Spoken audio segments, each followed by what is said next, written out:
My goodness gracious, I had no idea of just the overall extent of support behind a Structures tab video for Pete's sake. Cause not only is it recent support, but it's been long lasting to boot. So, alright then. Even though this may end up being the most boring video ever, let's talk walls and, more walls pretty much. Nah, actually there is more to it than that. Like storage, for example, chests are a structure and you'll need 3 boards to craft them. And once placed, enjoy 9 slots for your pleasure. And I mean, who wouldn't? But a couple notes here. Chests can and will burn, which in turn will scatter the items inside and could very likely end up burning those as well. So be very mindful there. And do be mindful as well of Monkeys, Krampus, Slurtles, and or Berger, as these mobs can actually rummage through our chests and thus steal our crap. So not good there. But allow me to give you a sign. No, seriously. Signs are structures too, and when placed, one can write whatever they please to whomever they wish, or just have the game do so randomly for them. But have fun. However, I'd be practical with them, as signs actually show up on map, so marking locations could go a long way for ya. Or perhaps you're one of those folks that likes point and write, so if then, the directional sign is right up your alley. You can write on them all the same, yes. However, interestingly enough, one can choose to randomly generate text on these signs, and the game will just write it based on the type of turf it is on, while also just including a random description of the actual place.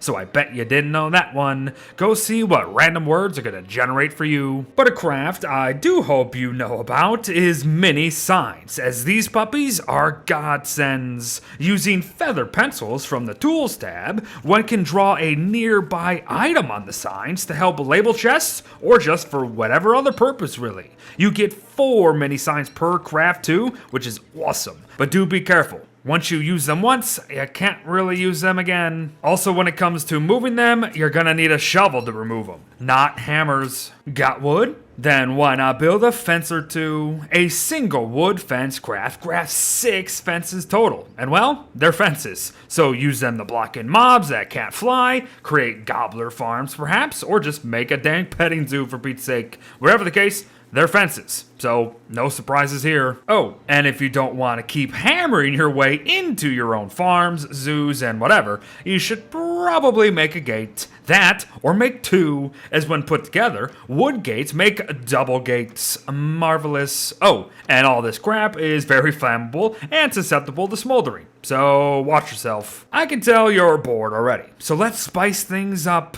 Relics. But hold up. These are just structures already built in the Ruins beard, not ones in the Structures tab, and besides, they're all broken anyways. You're absolutely right, friend, at least for now. Using ancient combinations, we can obtain blueprints for these relics for our own pleasure, and it's a super secret down here that I bet you didn't know. And of course, they can be placed anywhere once that is all said and done. So great stuff. Speaking of blueprints, Dragonfly has one for us as well. So go ahead and one-shot the fiery beast like I know you can in order to obtain the scaled furnace blueprint. And in using one of her scales, along with a bunch of other crap, we can create a structure that will provide permanent heat, permanent light, and will allow us to cook our munchies on all in one. Scaled furnaces are so good that one could possibly overheat in winter, for heaven's sake, so get you one as soon as possible. Or perhaps you'd rather secure your stuff instead. So use the scale for the scaled chest and you'll do just that.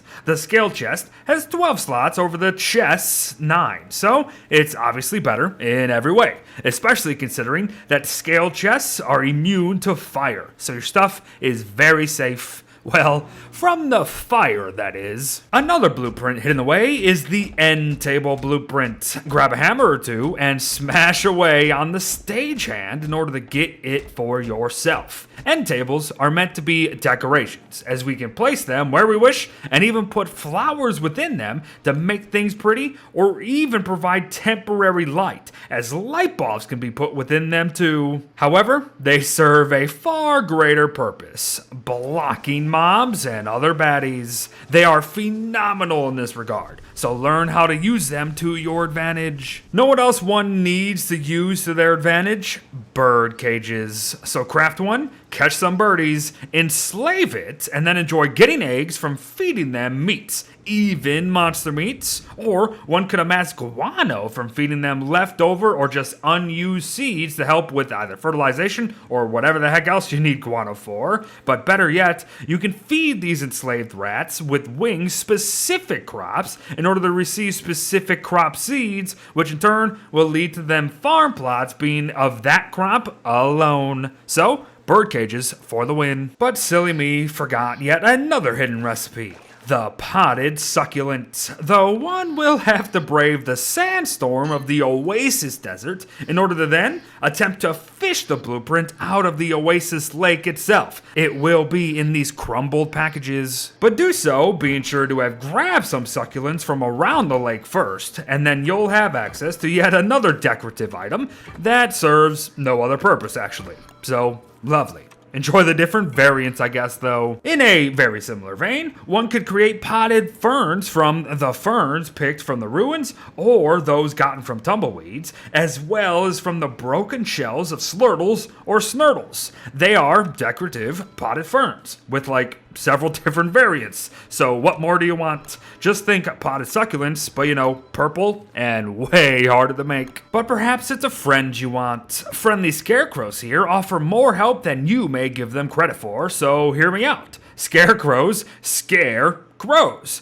Anywhere where crows would normally land, a friendly scarecrow makes it so canaries spawn in their place more often than not. And canaries are needed to access some electrical weapons or even a hidden raid boss. So great stuff. But as for the other functions, scarecrows change their expressions automatically every day. But you can force it with hammers or heck, even fire if you really want. And of course, you can even just change their outfits to your liking. So see, a friend is all you need. And perhaps now you both would enjoy a trip together, and the wardrobe does exactly as you think it does. Takes you all on a trip to Narnia. No? It doesn't actually do that? Then who the heck would buy these stupendous structures that allow you, and not only your straw friend, to change outfits at will? So great stuff. Know what else is just great? The seafaring in this game. And if you want to take part in the fishing aspect of it all, you'll need a tackle receptacle to do so. By the by, spoiled fish comes from spoiled fish meat of the large ocean fish or eels. So just have fun getting those, I suppose. And the receptacle itself grants access to all the lures and floats one will need to conquer the seas. But not really actually, as none of them are actually needed regardless. Oh, but if you do take part in all that crap, then you could go ahead and make a fish scale-o-matic if you wish. It weighs your fish. Yup.